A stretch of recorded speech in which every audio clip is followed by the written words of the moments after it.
At my wedding reception, I was fixing my veil in the reflection of a copper backsplash I had spent 3 months restoring by hand. The metal was polished to a mirror finish, which is the only reason I saw her. My mother-in-law, Eleanor, was standing directly behind me. She did not see my eyes in the copper. She just saw my drink sitting on the bar. I watched her pull a small glass vial from her clutch, 3 clear drops into my champagne. I did not turn around. I did not scream. I waited for her to walk away to greet a senator's wife. Then, with the steady hands of a surgeon, I simply reached out and switched our glasses. Her poison was now in her hand, and the real wedding drama was about to begin. Drop a comment and let me know where you are listening from and what time it is for you right now. I would love to know who is part of our community. Most brides would be hyperventilating in the bathroom after seeing their new mother-in-law try to drug them. But I am a restoration architect. I deal with crumbling foundations and structural failures for a living. Panic is a luxury I cannot afford. What I felt in that moment was not fear. It was static load.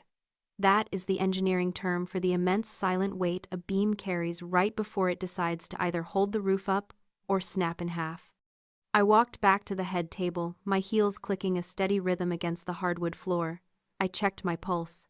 80 beats per minute, elevated but controlled. I smoothed the silk of my dress and sat down next to Ethan. The man who saved children's lives as a pediatric surgeon but could not see that his own mother was a pathogen. He squeezed my hand under the table, his thumb brushing over my ring. He looked at me with so much love it almost hurt. He whispered that I looked beautiful. He had no idea that 10 feet away his mother was currently sipping champagne that she intended to be my destruction. I looked across the table. Eleanor was seated now. She was holding court with my parents, laughing at something my father said, playing the role of the benevolent matriarch perfectly.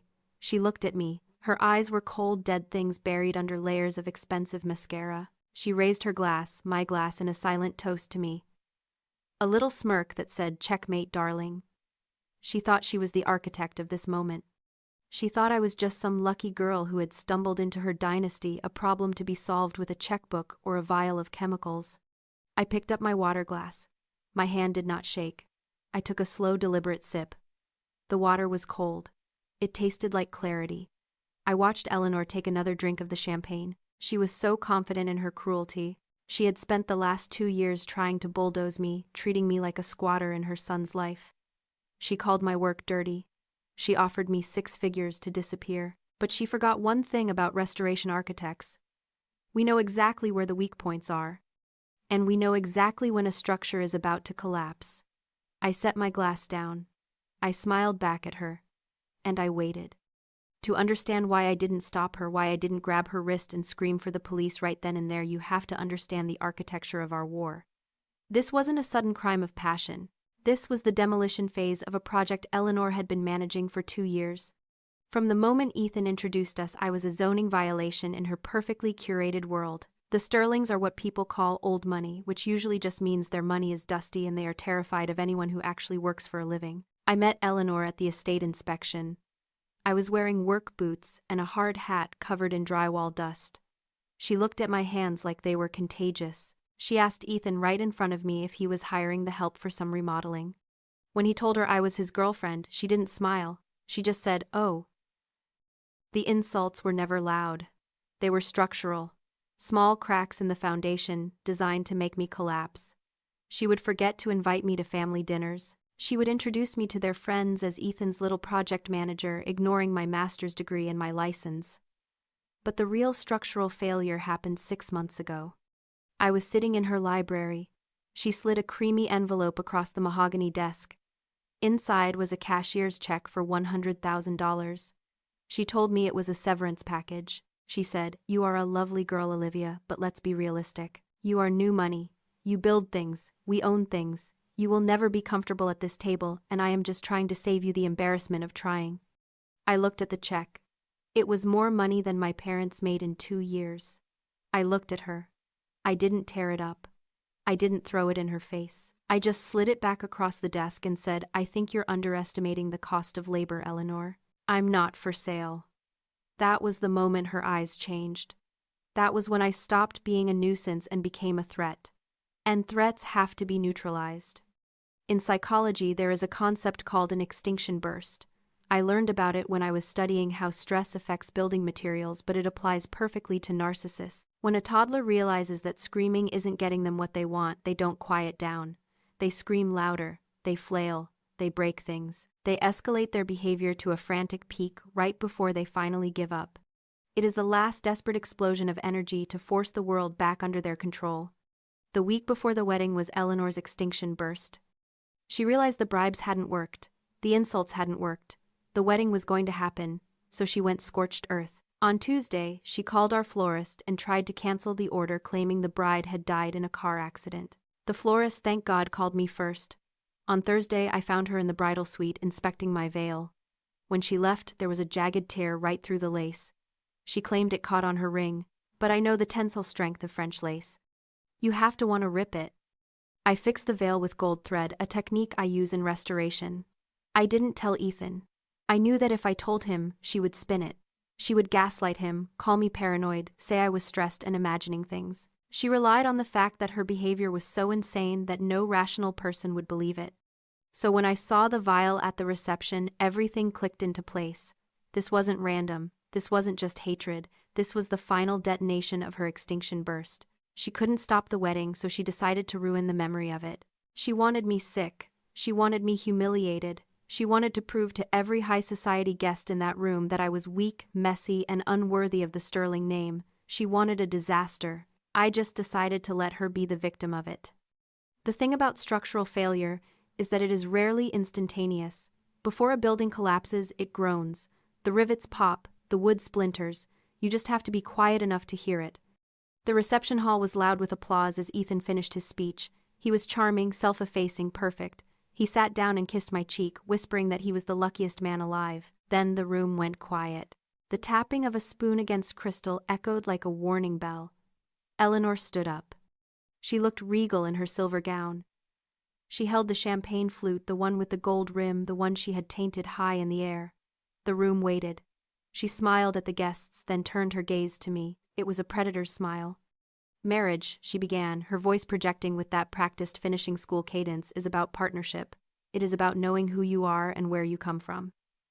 A few of her friends at table 4 chuckled, and most importantly, it is about trust. Knowing that the person sitting next to you has your best interests at heart. She looked me dead in the eye on the word trust. I didn't blink. I raised my water glass. Eleanor raised the poisoned chalice. To the happy couple, she said. She tipped the glass back. I watched the golden liquid disappear. I watched her swallow. 1 gulp. 2. She drained it. For a moment, nothing happened. She sat down, looking triumphant. She turned to my father and started talking about his golf handicap. 1 minute passed. Then 2. I sat perfectly still, my hands folded in my lap, counting the seconds like a metronome. At 2 minutes and 40 seconds, the groaning started. Eleanor stopped talking mid-sentence. She blinked rapidly, her hand going to her throat. Her face, usually a mask of heavy foundation and composure, turned a violent shade of gray. She tried to stand up, maybe to excuse herself to the restroom, but gravity had other plans. Her knees buckled. She grabbed the tablecloth to steady herself, pulling a centerpiece of expensive lilies down with her. Then the emetic did exactly what chemistry dictated it must do. It wasn't a polite swoon. It was violent. Eleanor retched a guttural, ugly sound that silenced the string quartet. She vomited directly onto the head table, all over the silk runner, the china, and the skirt of her custom-made gown. The smell hit us instantly. The woman who had spent 60 years cultivating an image of untouchable perfection was now heaving on the floor in front of 200 of the city's elite. "Mom!" Ethan shouted, jumping up. "Mom!" She looked up at him, eyes wide and unfocused, gasping for air. "I don't," she slurred. "I don't feel." She collapsed sideways into the mess she had made. The room erupted into chaos. But I stayed seated for 1 second longer, watching the ruin. It was ugly. It was tragic. And it was exactly what she had ordered for me. In a crisis, most people panic.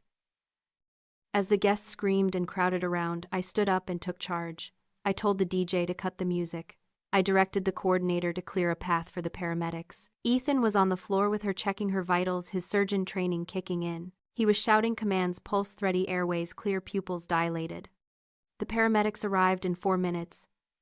They loaded Eleanor onto the stretcher. She was barely conscious, moaning something incoherent. As they lifted her, her beaded clutch bag, which had been resting on her lap, slid off and hit the floor. The clasp snapped open. Contents spilled across the hardwood: a lipstick, a compact mirror, and a small empty glass vial. Ethan saw it. He froze. But that wasn't the smoking gun. Next to the vial was a piece of heavy cream-colored stationery folded into a square. I reached down and picked it up. I knew what it was before I opened it. It was in Eleanor's handwriting, elegant looping script. I walked over to Ethan. He was staring at the vial, his face pale. "Ethan," I said. My voice was low, cutting through the noise. "Read this." He looked at me confused, then took the paper. I watched his eyes scan the words. "Ladies and gentlemen, I must apologize for the interruption. My new daughter-in-law has struggled for years with personal demons. We hoped the stress of the wedding wouldn't trigger a relapse, but it seems the alcohol was too much. Please forgive the mess. We will get her the help she needs." It was a speech. A speech she had written before the reception. She hadn't just planned to make me sick. She had planned the narrative of my destruction. She was going to frame my poisoning as a drunken bulimic breakdown. She was going to take the microphone while I was vomiting and destroy my reputation forever. I saw the change happen in Ethan's face. It is a rare thing to watch a man become an orphan while his mother is still alive. The concern vanished, the panic vanished. His eyes went cold. He looked at the note, then at the vial, then at the woman on the stretcher. He finally saw the architecture of the trap. He realized that the monster wasn't under the bed. She was the one who had tucked him in. He folded the note and put it in his pocket. He didn't look at me. He looked at the paramedic. "She didn't have a stroke," Ethan said. His voice sounded like grinding metal. "She ingested an emetic and a sedative. Check her bag for the vial. And call the police." The hospital smelled like antiseptic and bad decisions. Eleanor was stabilized in a private room, the drugs flushed from her system, but the legal toxicity was just beginning. The police were waiting in the hallway. Officer Cardona, a man who looked like he had seen enough family dramas to last 10 lifetimes, was taking my statement. I didn't need to be emotional. I just needed to be efficient. I pulled up the file on my phone.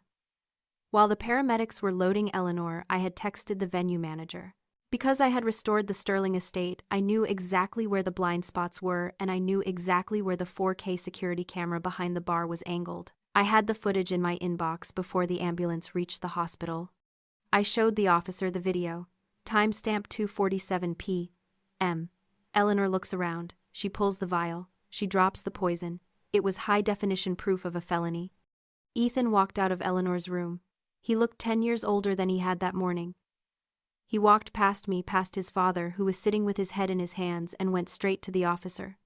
"My mother is awake," Ethan said. His voice was clinical, detached. "She wants to make a statement." "Did she confess?" the officer asked. Ethan laughed, a dry, humorless sound. "No, she told me she did it to save me. She said Olivia was a gold digger who was ruining the Sterling bloodline. She said I would thank her one day." I watched Ethan. This was the moment. The cord was either going to snap, or it was going to strangle us. Eleanor had played her final card, the mother knows best defense. She was banking on 30 years of guilt and obligation to make him drop the charges. Ethan reached into his tuxedo pocket and pulled out the cream-colored stationery. The pre-written apology speech. The evidence of premeditation. Officer Ethan said, handing over the paper.